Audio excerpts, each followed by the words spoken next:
मेरी बेटी का हाथ देख क्या क्या बताए मैं समझ नहीं पाई, जबकि मैना शुद्ध झूठ बोल रही। क्यों? नारद जी अंग्रेजी में बोले थे, उर्दू में, संस्कृत में, शुद्ध हिंदी में बोले थे ऐसा लड़का मिलेगा। लेकिन उसके बाद क्या कहते, मैं समझी नहीं। क्यों? वो चाहती है कि महाराज अपने मुंह से बताएं, क्योंकि जब ये बताएंगे तब मैं बताऊंगी इसमें कमी क्या है, तब मैं बताऊंगी ना कमी क्या है। हेमंत जी ने कहा क्या? नारद जी ने सीधी सी बात बताई। कहा क्या? का बेटी में कोई कमी नहीं है, होने वाले दामाद के अंदर ही थोड़ा दुर्गुण है। और क्या? मैना जी ने कहा थोड़ा दुर्गुण है कि ज्यादा? थोड़ा है वो कि ज्यादा है? नारद जी, हेमंत जी ने कहा कहना क्या चाहते हो? अच्छा एक बात बताइए, जैसे लड़के के बारे में उन्होंने कहा है नारद जी ने, अगर ऐसा लड़का सामने आकर खड़ा हो गया दरवाजे पर तो क्या बेटी का विवाह कर दोगे? बोलिए। तो हेमंत जी साधु आदमी, जो हेमंत उस समय बोले, बहुत लोग आज भी वही भाषा बोलते हैं जो उस समय बोले। अब देखो, अगर यही लिखा होगा बेटी के भाग्य में तो हम क्या कर सकते?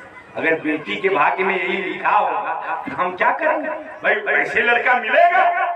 मैना जी ने कहा कदापि नहीं, असंभव। का मतलब? का महाराज जानते कैसे लड़के के साथ अपनी बेटी की शादी करनी चाहिए? का कैसे? का कुमार संभव के 5वें सर्ग में महाकवि कालिदास ने लिखा, जिस लड़के को हम अपनी लड़की दे रहे हैं उस लड़के में कितना गुण हो। कालिदास लिख रहे हैं, कन्या वर्यते रूपम माता वित्तम पिता सुतम बांधवा कुल मिष्ठन्ति मिष्ठान्नमितरे जना। इतना गुण बता दिया कालिदास ने कि इतने गुण वाला लड़का तो 150 करोड़ में कोई है नहीं, मुझे लगता है ही नहीं। अब भगवान आ जाए अवतार लेकर तो बात अलग है, इतना गुण है ही नहीं किसी के पास। मैना जी ने कहा मत बताइए, इतना गुण किसके पास है? कोई किसी के पास है ये नहीं। तो कहा तो कालिदास के कुमार संभव को छोड़, इसलिए उतना गुण वाला तो कोई मिलेगा ही नहीं। अगर नहीं मिलेगा तो क्या हम शादी नहीं करेंगे? मैना जी रामचरितमानस में जो सिखाई है ये बात भी अगर हमें जीवन में हमारे आ जाए तो आज लगभग 100 में से मुझे लगता है जहां तक कि 65% घरों में शादी के बाद समस्याएं हो रही हैं। हर जगह, चाहे वो गांव हो, चाहे शहर हो, चाहे नगर हो, चाहे जिला हो, 35% पर भगवान की कृपा है। जहां नहीं में 65% समस्या। 65। और शहरों की बात बताऊंगा ना तो रोंगटे खड़े हो जाएंगे आपके मूसी खाप में बैठकर कि कितना बड़ा आंदोलन और कितना बड़ा शोषण चल रहा है बड़े बड़े महानगरों में। दिल्ली की स्थिति ये है कि 1800 से 2000 शादी अगर कोर्ट में हो रही है महीने में तो कम से कम 2800 से 3500 तलाक हो रहे हैं महीने उसी कोर्ट में। शादी से ज्यादा तलाक। और इसके बाद हम ढोल पीटेंगे कि हम राम राज्य ले आएंगे। ऐसे राम राज्य आएगा? तुम अपने परिवार का राज्य बचा ही नहीं पा रहे और राम राज्य लेके आओगे। इस स्थिति में जाओ आप देखो। आज मुझे तो लगता है, पहले लगता था नहीं हमारा भारत बहुत बढ़िया हो रहा है, लेकिन अब तो इतना ज्यादा पश्चिमी देशों का प्रभाव आ गया कि शहरों में जाकर के अगर सभ्य आदमी है, ध्यान रखना, तो अपनी आंख खोल के सड़क पे देख नहीं सकता।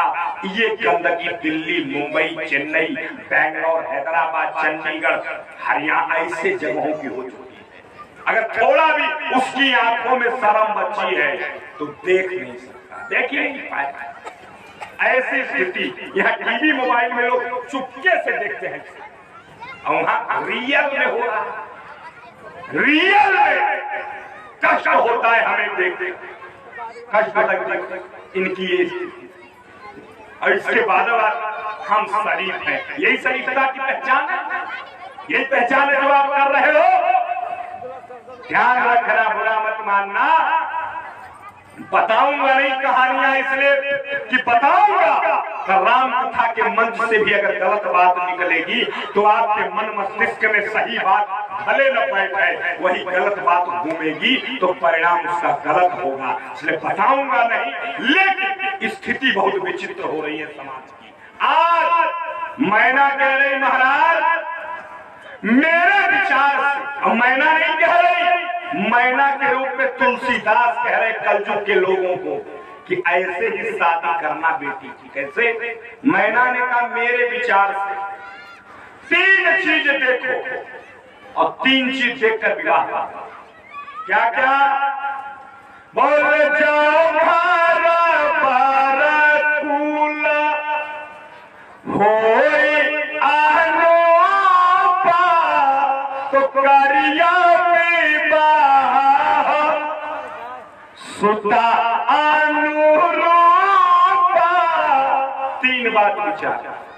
पहला नंबर घर, दूसरा नंबर पर और तीसरा नंबर कुल। ये 3 बात विचार करो और शादी करो, कभी जीवन में रोना नहीं पड़ेगा। लेकिन 3 पर विचार करना। अब 3 पर विचार करने का मतलब क्या है?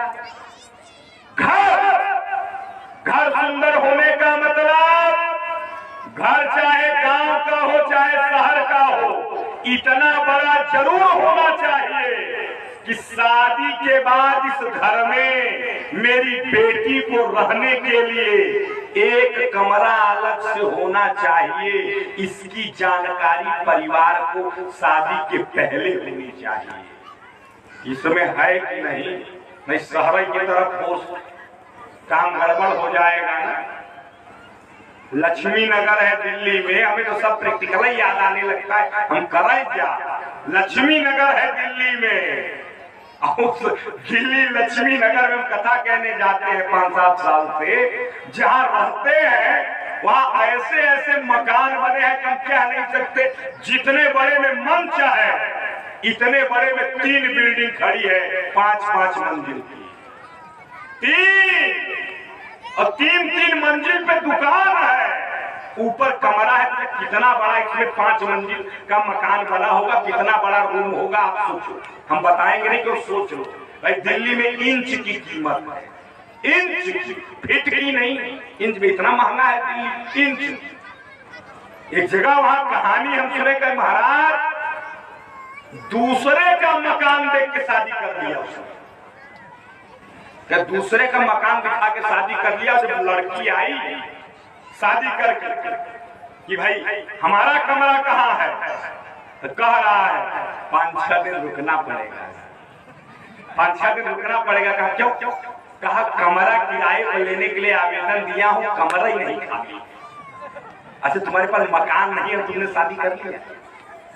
कहे उसी दिन जिस दिन शादी हुई 11 बजे, शाम के 7 बजे तुरंत कोर्ट में अपील हो गई किस चीज की? तलाक की। और 3 दिन बाद तलाक।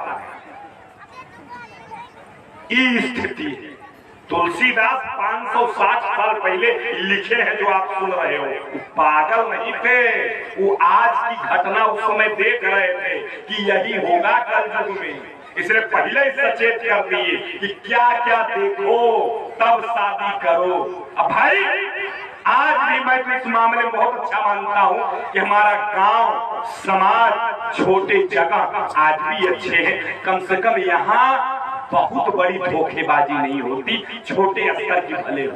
लेकिन जो बुजुर्गों ने कहावत कही है वो शहरों में सही साबित हो रही है। क्या? का जितनी बड़ी ढोल है उतनी ही बड़ी पोल है। जितनी बड़ी ढोल होगी उतना ही बड़ा पोल होगा। ये भी ध्यान रखना है आप। पता नहीं चलेगा यार, पता ही नहीं चलेगा। मैना जी ने कहा घर, पहला शब्द घर ऐसा हो बेटी को एक कमरा मिले। और दूसरा नंबर क्या है? बर। बर तो कहा बर कैसा हो, बर कैसा हो, कहा जिस लड़के से हम अपनी बेटी की शादी करें तो इतनी जिम्मेदारी माता पिता की जरूर बनती है, कन्या के माता पिता की, कि ऐसे लड़के से शादी करें कि जब लड़का पहली बार हमारे दरवाजे पर आवे द्वारचार के लिए, तो उस समय हमारे दरवाजे पर जितने लोग खड़े हों उन सब के मुंह से एक साथ निकलना चाहिए, लड़का अच्छा है, जोड़ी अच्छी है। अगर सब ने कह दिया ना तो चाहे शादी 1 रुपए की हो, चाहे 1 लाख की हो, चाहे 20 लाख की हो, सब सफल है। अगर लोगों के मुंह से निकल गया तो, क्योंकि वहां कोई पक्षपात नहीं बोलेगा, इसलिए इसका ध्यान किसको करना है, माता पिता का। आप लड़का ऐसा ढूंढ लो कि बिना कहे शादी हो, उसमें कोई मतलब ये नहीं कि रूप रंग का, रूप रंग नहीं, व्यवस्था ऐसी हो कि चीजें अच्छी लगे। हमारी बेटी के जो अगर लड़का है तो हमें शादी करनी है, ये ध्यान रखो। ऐसे नहीं कि अंधे बन जाओ कभी कभी पैसे के नशे में, कभी कभी आजकल अंधा हुआ आदमी हो जा रहे हैं। ये घटना तो देहातों में हो रही, बुरा मत मानना, क्योंकि हम देहातों में देखते हैं, ये शहरों में हो रही है, शहर में तब भी ज्यादा है, लेकिन ये देहातों में हो रहा है, एकदम अन्याय है। हम देखें, ये ध्यान रखना, बेटी के साथ जो बाप अन्याय करेगा, और जब भी बेटी उस ताकत को, बेटी भाई बेटी कौन है, कमजोर, गाय बना गया हमारे यहाँ बेटी को समाज में, जब भी वो दर्द से उसकी आह निकलेगी, आपने शादी कर दिया, बेटी नहीं कहेगी कि मैं नहीं जाऊंगा, जाएगी, लेकिन जब भी ये याद करेगी कि ये शादी मेरे हिसाब से मेरे माँ बाप ने नहीं किया, तो उसकी जब जब ये आह निकलेगी तो माता पिता को उतना ही कष्ट भोगना पड़ेगा अपनी ही बेटी के जीवन में। जब जब वो सोचेगी कि मेरे माँ बाप ने गलत किया, तब तब उनको कष्ट भोगना पड़ेगा, क्योंकि बेटी कहती नहीं। हमारे यहाँ इसलिए हिंदुस्तान में 2 को ही कमजोर माना गया, एक गाय और एक बेटी, ये 2 ही कमजोर। गाय की रस्सी अच्छे आदमी को पकड़ा दो तब भी चली जाएगी, और कसाई के हाथ में पकड़ा दो तब भी चली जाएगी। वैसे ही बेटी अच्छे के साथ शादी कर दो तब भी चली जाएगी, और बुरे के साथ हाथ थाम दिए। अगर बेटी के अंदर संस्कार है तो उस समय तो नहीं कहेगी, उस समय तो नहीं कहेगी। तो मेरा मतलब जो ना बोले उसके साथ अन्याय करोगे, जो ना बोले अन्याय करोगे। शहरों में तो बेटियां बोल नहीं रही, वहां तो माँ बाप की व्यवस्था खराब है। देखे वहां तो बेटी ही फैसला ले रही है। भाई तो हमारा देश भी बड़ा विचित्र हो गया है, अब तो माँ बाप की जरूरत ही नहीं, बेटी फैसला ले रही हम किससे शादी करें। काहे, एक कहावत है कि जब किसी चीज में अति हो जाती है तो अति सर्वस्व बढ़ जाए। दुनिया का कोई हिस्सा हो, अति करोगे तो वर्जित होगा, चाहे कुछ हो, अति नहीं होना चाहिए। केवल धर्म एक ऐसा है जिसको कितना कर डालो धर्म में अति नहीं होती, ध्यान रखना। लेकिन धर्मों में अति अगर होगी तो भगवान को धर्मों रोकना पड़ेगा। भगवान ने धर्म में भी एक आदमी ने अति किया था तो धर्म भी रोका था। एक बार भगवान ने धर्म रोका था क्योंकि धर्म में अति हो रही थी। इतना धार्मिक आदमी कि इतना ज्यादा ही धर्म करने लगा कि भगवान को उसका धर्म रोकना पड़ा। ध्यान रखना, वो भी इसी धरती पर था, कहीं बाहर नहीं। ठीक है, तो आज मैना कहते हैं घर और बार, और तीसरा नंबर कुल। तीसरा नंबर क्या है? कुल। जो घर पर कुल, कुल माने ऐसे खानदान में शादी करें जहां ऊपर नीचे 2-3 पीढ़ी तक कोई लेकिन न लगा हो। क्यों? कहा जब इनके दादा अच्छे रहे होंगे तो इनके पिता भी अच्छे थे, जब इनके पिता अच्छे थे तो इनका बेटा भी अच्छा होगा। आदमी ये देखकर ब्लड भाई अच्छा है तो खानदान अच्छा होगा। तब भी शादी कर देना। 3 बात विचार करके शादी करना, ये कौन कह रहा है? मैना। और यही समाज के लोगों की जिम्मेदारी है, 3 बात विचार कर। हेमंत जी धीरे से कहे, सब बात सुनते। मान लो ऐसा योग्य घर बार न मिला तो, मैना ने कहा अगर न मिला तो उस समय नहीं, आज ही सुन लो फैसला, आज ही बता दे रहे हो, उस समय मुझे समाज में मत बुलाना, आज ही सुन लो। का क्या? बोले न तू कन्या कुमारी अकंत उमा मम प्राण प्यारी। अगर ऐसा योग्य घर पर न मिला तो ध्यान रखना, जैसे 100 बेटे मेरे घर में रहेंगे वैसे ही एक बेटी भी कुंवारी जिंदगी बिता देगी, या यूं कह लीजिए जैसे 100 भाभी घर में रहेंगी वैसे ही एक ननद पार्वती भी कुंवारी जिंदगी बिता देगी। लेकिन महाराज आप सोचो कि ऐसा पागल लड़का दरवाजे पे खड़ा हो जाए और मैं बेटी का विवाह कर दूं, असंभव, नहीं करूंगी। अच्छा ये बात कहाँ हो रही है? एकांत के कमरे में। और सुन कौन रहा है? पार्वती। पार्वती माँ सुन रही है कि मेरी ही शादी के बारे में बातें हो रही है, सब सुन रही है। अंदर से दुखी भी है पार्वती। क्यों?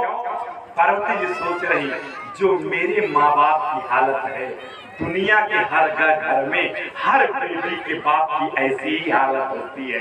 कब कहा जब बेटी सयानी होती है तब कहीं न कहीं इसी व्यवस्था से सबको गुजरना पड़ता है।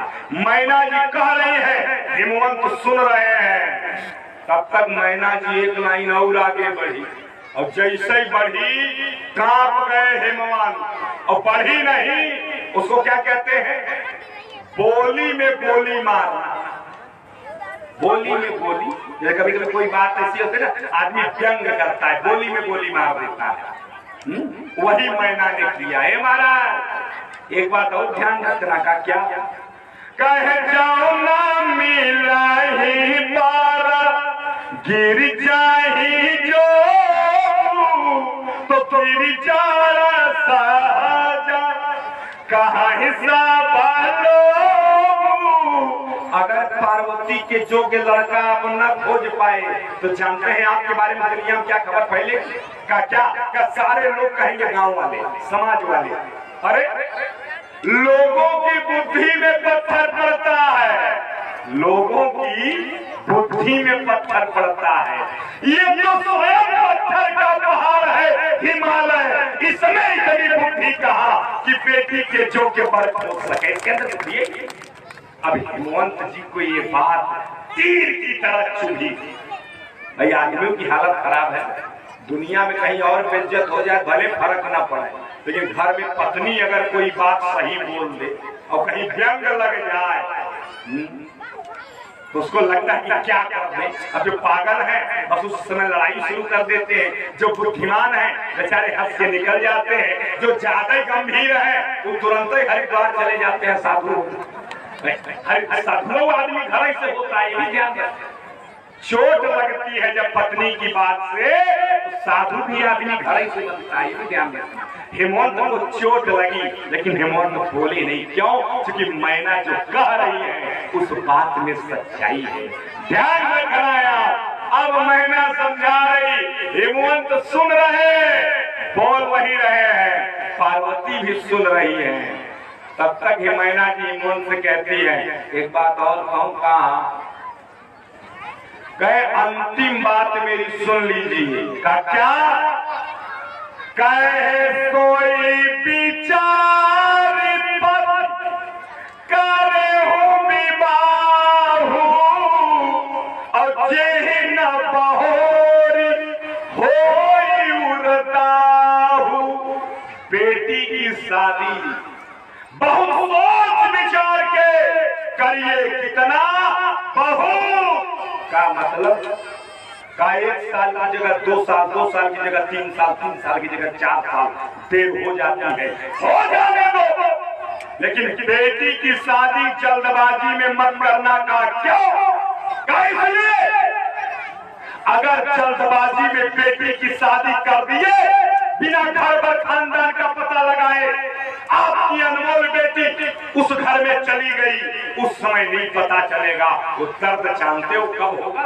कब पहली बार ससुराल से लौटकर बेटी आएगी और जिस समय दरवाजे पे खड़ा रहेगा बाप उसके कलेजे से लिपटेगी, और अगर बाप के कलेजे से लिपट कर बेटी एक शब्द कह दे, पिताजी कौन सी जन्म की दुश्मनी का बदला आपने मुझसे लिया, ऐसे घर में शादी कर दी। ध्यान रखना, लाख नहीं करोड़ों रुपया उसी समय जला दिया जाए, इतना बड़ा कष्ट होता है दिल को कि मेरी बेटी मुझसे कह रही बाबूजी कौन सी जन्म की दुश्मनी का बदला ले रहे हो। एक बाप का ये सुनकर कलेजा फट जाता है, और जब कलेजा फटता है ना तो कब जुड़ता है, जब तक जिंदा रहता है वो कलेजा जुटता नहीं है। वो जुटता है जब मरने के बाद वो चिता पे चला जाता है। जब बेटी ये बात कहे ऐसी नौबत मत आने दो, इसलिए मैना करे सोई विचार, बहुत देर तक विचार करना। बेटे की शादी में नहीं, बेटी की शादी में बहुत ज्यादा विचार करना, तब शादी करना। सारी बात हिमोंत सुने और साधु की तरह एक बात बोले, क्या?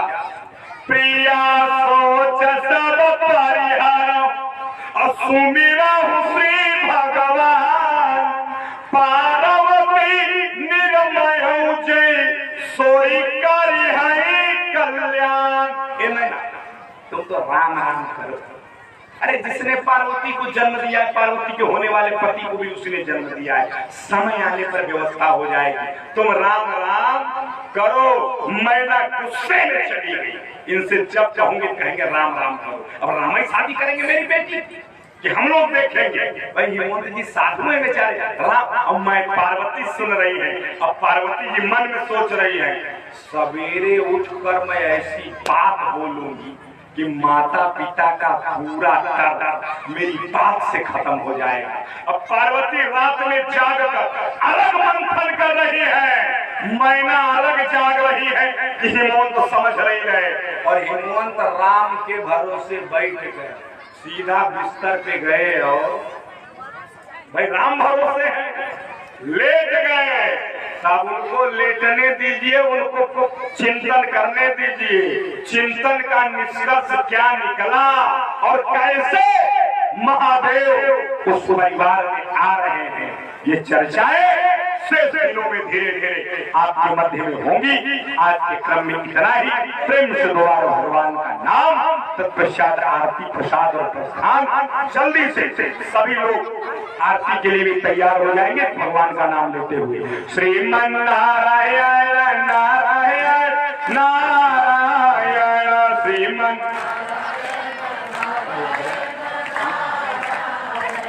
बोलो नारायण नारायण नारायण बोलो।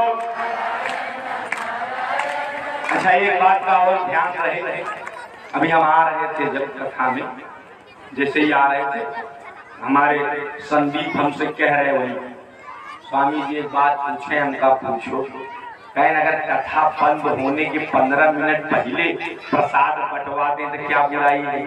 हम कहिए तो बिल्कुल गलत है, जब कथा के बाद प्रसाद बंटना चाहिए। कथा के बाद क्या आरती के बाद बंटना चाहिए, नियम है।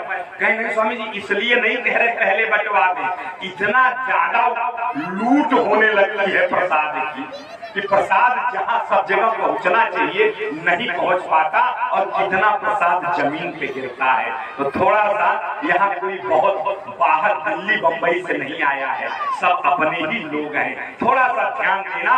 प्रसादाम सर्वदुखानाम हरति पापम जय मेरा, ये प्रसाद है, ये दुकान में रहेगा तो चिवड़ा लाची दाना और मूंगफली का दाना है, लेकिन जब मंच पे आएगा और तुलसी दल पड़ेगा तो प्रसाद होगा, और प्रसाद की बहुत बड़ी कीमत है।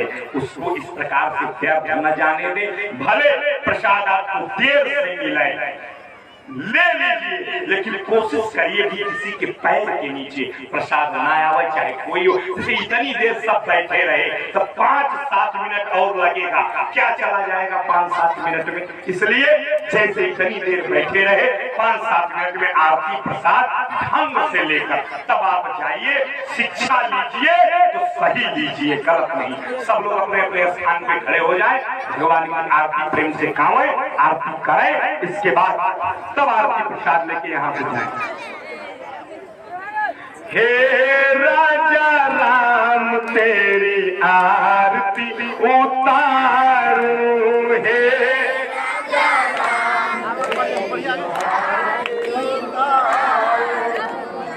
आरती उतारूं प्यारे ताना मनवारूं, आरती उतारूं प्यारे ताना मनवारूं, हे सीताराम तेरी आरती उतारूं, हे सीताराम तेरी आरती उतारूं, कनक सिंहासन राजत जोरी, कनक सिंहासन राजत जोरी, दशरथ नंदन जनक किशोरी, दशरथ नंदन जनक किशोरी, कनक बिहारी तेरी आरती उतारूं, कनक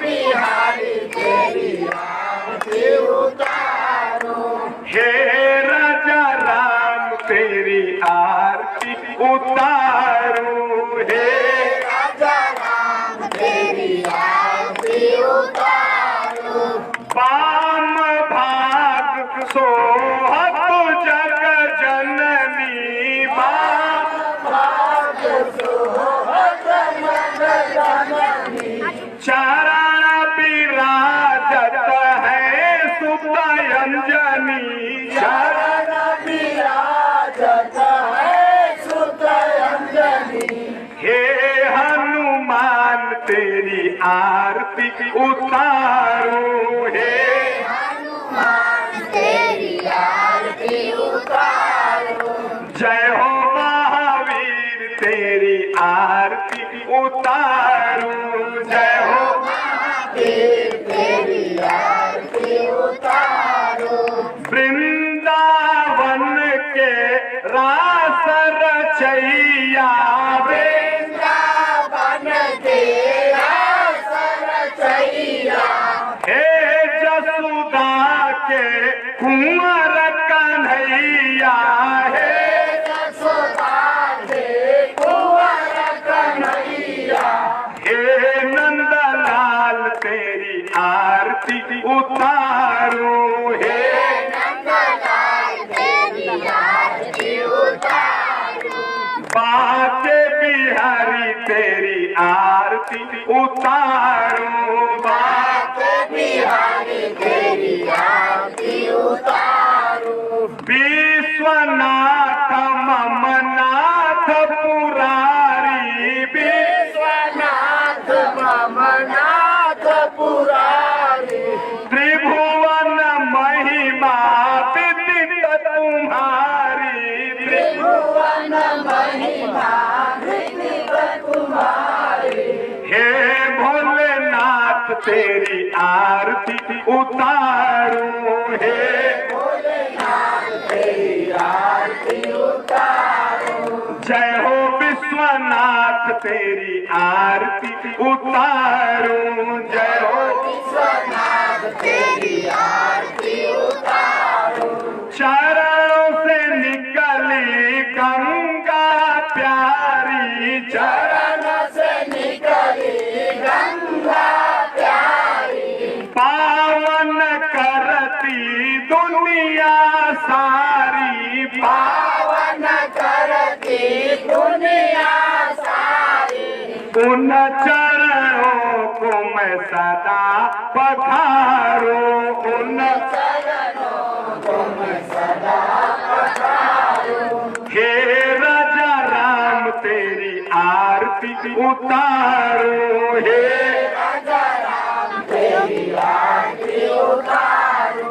आरती उतारू प्यारे तना मनवारू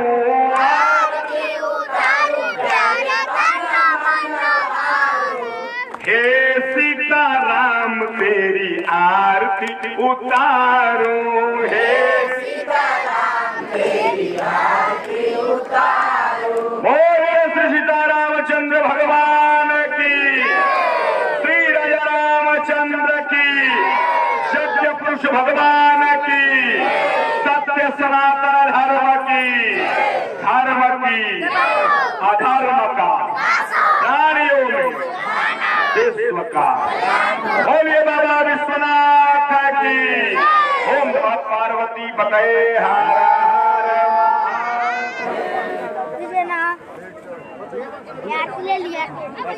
सभी भक्तजनों से मेरा आग्रह है कि शांतिपूर्वक तरीके से आप प्रसाद ले लें और आरती और प्रसाद लेकर ही अपने घर की ओर प्रस्थान करेंगे। साथ ही श्री रामचरितमानस सम्मेलन समिति मुसी खाप की ओर से